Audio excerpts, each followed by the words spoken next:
continuing on here, stock wheelbase Hayabusa drag racing school from the man, Brock Davidson. Brock, we got your stage 1 kit in here. Strap's not on it right now, and you noticed a big difference. Your strap is very important, isn't it? It is, and a lot of people don't realize when they strap the front end, the bike gets lower, right? Obviously lowers your center of gravity, and that's a good thing.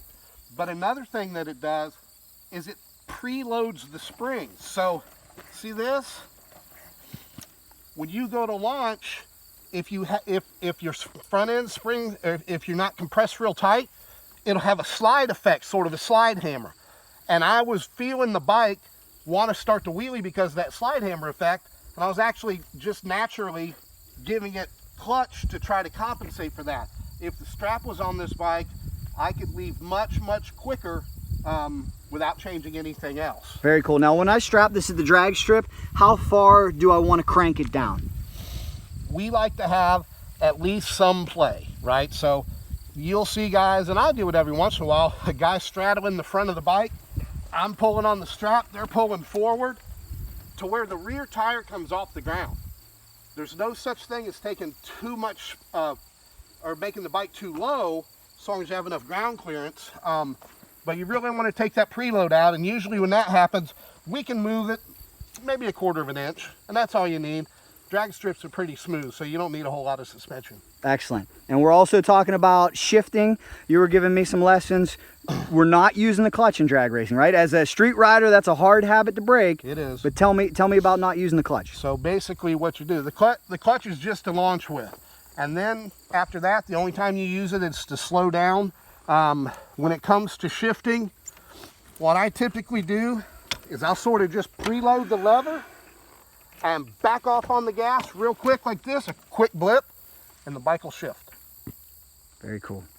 And also, you'll notice I'm not in a big hurry to get my feet up on the pegs. I use my feet sort of as feelers.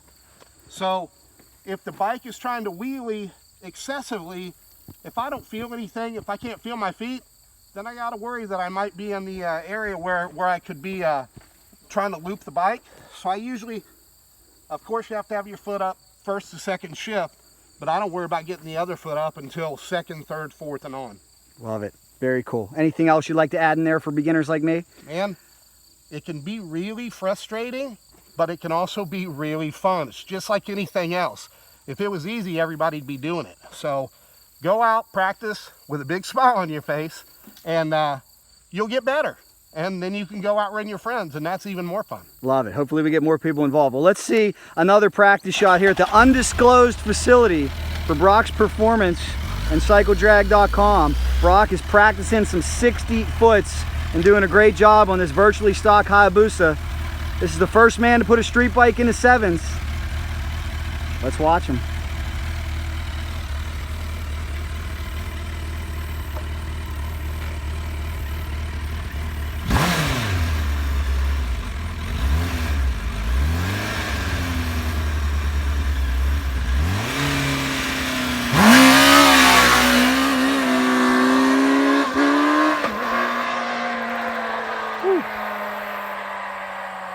Another 9-second pass.